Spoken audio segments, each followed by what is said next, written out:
Depuis 1985, nous construisions bien plus qu'une entreprise, une aventure humaine. C'est l'essence parfaite de Presse biblique africaine, une maison d'édition qui, depuis 4 décennies, s'est dédiée à la production, la traduction, la publication et la diffusion d'ouvrages chrétiens. Plus qu'une simple entreprise, PBA est une histoire de foi, de persévérance et de croissance, jalonnée de moments clés qui ont forgé son identité.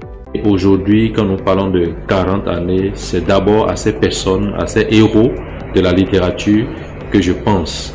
Je pense à Dr Solomon Andria, l'initiateur de cette maison d'édition. Je pense au Dr Daniel Bourdané, qui a pris la relève et a développé les éditions PBA avec la production de beaucoup d'ouvrages en tant qu'éditeur, mais aussi en tant qu'auteur. Et ceux qui l'ont suivi, Dr Augustin Aouga, Dr Ngarial Klinga, vraiment le travail qu'ils ont fait pour que nous ayons cette maison d'édition aujourd'hui avec tant d'impact, je voudrais vraiment les rendre hommage. La brève histoire remonte au deuxième secrétaire des GBF, le pasteur Solomon Andrea. C'est lui qui a eu la vision qu'on ne peut pas parler aux étudiants, travailler avec les postes universitaires sans mettre à leur disposition des outils de réflexion. Donc c'est lui qui a eu la vision, qui a créé donc les PBA. Et quand il a créé, il dit, mais qui parmi les étudiants a une affinité, a un désir, a un goût pour la littérature? Et à l'époque, c'était Daniel. Donc, le pasteur Solomon a recruté Daniel comme le premier secrétaire itinérant pour la lecture, c'est-à-dire les livres. Donc, en créant, c'est Daniel qui a été le premier qui a géré donc les PBA. Les PBA sont une propriété des GPF. Quand vous devenez secrétaire régional, alors vous héritez aussi bien donc le secrétariat régional que la maison d'édition. C'est ainsi que donc j'ai hérité, je suis devenu secrétaire régional. Dès sa création en 1985, PBA s'est positionné avec une vision claire, rendre accessibles des textes chrétiens de qualité au public africain. Cette mission portée par son fondateur a été le moteur d'une longévité exceptionnelle dans un secteur très exigeant. La particularité ou une des particularités des PBA est que ces œuvres sont produites par et pour des acteurs du contexte africain. Et cela est une grande richesse. Et quand nous pensons à la vision de ces pères fondateurs et à la vie de ces pères fondateurs, nous ne pouvons que rendre grâce à Dieu. C'est une inspiration. Les éditions PBA ont produit en moyenne 130 titres, y compris les canevas d'études bibliques, les manuels, les recueils, et nous avons une centaine d'auteurs qui ont fait ce magnifique travail. Vers la fin des années 90, j'ai pu publier quelques brochures sur les sectes, sur l'évangélisation par amitié, ainsi que sur la prédication. Maintenant, je voudrais partager ma joie et mon expérience dans cette collaboration avec les PBA et je souhaite pouvoir continuer, malgré mon âge assez avancé, dans cet effort de publication pour l'édification de la grande famille des GBF. Les PBA ne sont pas nés dans l'optique de faire des livres pour des livres, mais de donner des outils aux étudiants. Parce que si l'étudiant est raté, l'ami serait blasé. C'est les outils. La première chose qui m'a marqué, ça c'est le manuel, le moment des GBU. C'est là où moi j'ai appris pour la première fois les groupes, comment on se met en groupe, les différentes formes de groupe, les animations du groupe. C'était ces outils. Et les canevas. Donc, les canevas, c'est un peu comme appliquer la méthode OIA. Les premiers livres publiés par PBA témoignent de cette ambition originelle. Ils sont le fondement sur lequel l'entreprise a bâti sa réputation et son expertise. Je me souviens comme si c'était encore d'hier du tout premier livre produit par les PBA, L'unité rêve ou réalité du grand frère Solomon Andria, qui a probablement été le premier des ouvrages produits par les PBA que j'ai lus. Et puis, il y a toute la pléiade de petites brochures produites par les PBA qui n'ont l'air de rien, mais qui pourtant ont apporté dans ma vie d'intellectuel en devenir et de chrétien en construction, pierre après pierre.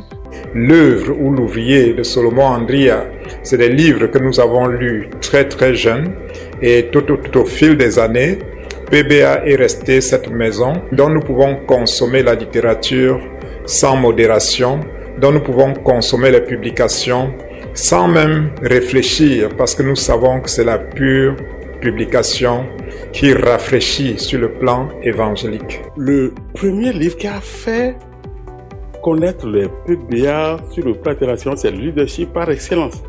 C'était avec Daniel. Donc, il a rassemblé les leaders du monde francophone. Il les a même internés. Il a dit, si vous n'écrivez pas, vous ne sortez pas. Le livre est sorti. Quand on a vu les Isaac Zokwe, Gaï Danso, tout cela, quand ça parle d'eux, ça a fait diffusion.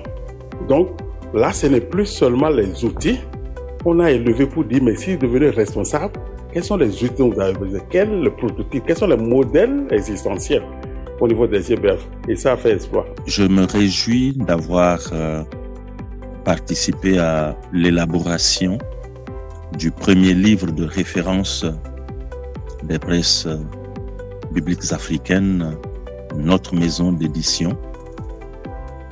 Je suis en train de parler de ce livre intitulé « Du temple à la cité » quand l'Église africaine pense le développement. Quand on dit du temple à la cité, c'est que ça aborde la théologie de l'Église. Dieu nous envoie dans le monde. Et si on veut aller dans le monde, il faut avoir les outils. Il faut connaître le monde. Il faut connaître le développement. Donc, on a rassemblé au moins 11 grands spécialistes, tous des GBEciens, des gens rompus, des professeurs, historiens, spécialistes dans tous les domaines. On a fait. Notre désir, c'est de continuer. Le PBA devait continuer. Il faut créer cette branche. Et au fil des années, Presse biblique africaine a connu une croissance significative, s'adaptant aux évolutions du marché de l'édition et aux besoins de ses lecteurs. Cette progression a été marquée par des étapes clés qui ont jalonné son parcours. Je veux dire respect pour les hommes et les femmes, utilisés justement par Dieu pour rendre ces productions possibles. Qu'il s'agisse de ceux qui avaient aux presses bibliques africaines la charge administrative et éditoriale, comme les auteurs et les auteurs de tous les horizons, mais surtout les auteurs chrétiens africains. 40 ans de PBA, c'est vrai que je n'ai fait qu'une petite partie, mais je retiens beaucoup de présence, beaucoup plus de présence, parce que quand je suis arrivée, on n'était pas présent dans tous ces pays, on n'était pas connu de tout ce monde, mais aujourd'hui, la plupart des mouvements savent ce que PBA fait et l'impact, et nous invitent même dans les pays à venir faire des événements. Donc, je crois que PBA est vraiment l'accompagnateur des églises et des mouvements que nous souhaitons être. Béni, donc béni sans cesse, ce Père qui chaque jour répand sur toi la richesse. L'ambiance de travail chez Presse biblique africaine est le reflet de cette aventure humaine. Des salariés de la première heure aux plus jeunes recrues, tous partagent une même passion et un engagement commun. Pendant 6 années, j'ai eu la chance d'y grandir professionnellement, spirituellement et humainement. En tant que responsable des ventes et chargé du stock, j'ai développé des compétences solides en organisation, en logistique et en stratégie commerciale, tout en gardant à cœur la mission première de PBA, qui est de diffuser la bonne nouvelle à travers des ouvrages de qualité produits par les Africains. Alors, je me rappelle que j'ai intégré l'équipe des éditions Presse biblique africaine en février 2023. Ça m'a été très facile de m'intégrer au sein de l'équipe. Dès mes débuts, la première chose qui m'a marqué, c'est l'esprit d'équipe et la valeur chrétienne au sein de l'entreprise. J'ai été bien accueilli par l'ensemble des membres de l'équipe. J'ai ressenti un esprit de fraternité et un esprit très amical. La réussite de PBA ne serait pas la même sans ses partenaires fidèles. Le témoignage de CLC, un acteur majeur de la diffusion d'ouvrages chrétiens, en est une parfaite illustration. Le PBA nous fait vivre les écrits des auteurs africains. C'est une fierté pour nous que dans notre pays, dans notre Afrique, nous avons aussi des gens qui écrivent bien. Et nous avons du plaisir à présenter ces ouvrages à nos clients, surtout quand ils viennent de l'Europe ou bien d'un autre pays africain. Elle se démarque des autres maisons d'édition que nous représentons de par sa ligne éditoriale, parce que PBA nous produit, n'édite que les livres des auteurs africains. Donc, c'est de la littérature produite par une maison africaine pour les Africains. Et c'est une grâce d'avoir accès à ce type de littérature, à cette littérature qui prend en compte les réalités des chrétiens africains. Après 40 ans d'existence, PBA ne compte pas s'arrêter là. Les perspectives sont nombreuses, guidées par la même vision qui a présidé à sa fondation. Nous voulons percer plus de marchés, nous voulons percer plus de territoires qui ne consomment pas encore nos ouvrages et nous voulons dénicher encore plus de nouveaux auteurs, des gens qui ne croient pas que leur travail d'écriture peut être valorisé. Nous voulions par le biais des prochains ateliers d'écriture toucher des gens qui hésitent, qui doutent et qui peuvent proposer des textes. Et il me semble que si cette maison n'avait pas existé, il serait urgent de la créer. Mais gloire à Dieu, elle est là et je pense qu'au moment où PBA a 40 ans, il faudrait que nous nous rendions compte que c'est une maison mature qui publie de la littérature sur le plan théologique, sur le plan purement biblique, sur le plan de l'évangélisation et de la formation chrétienne. Et nous devons donc nous mettre à la lecture afin que cette maison puisse atteindre son objectif qui est de voir l'émergence d'une église en Afrique francophone qui non seulement augmente en nombre, mais aussi augmente en maturité spirituelle.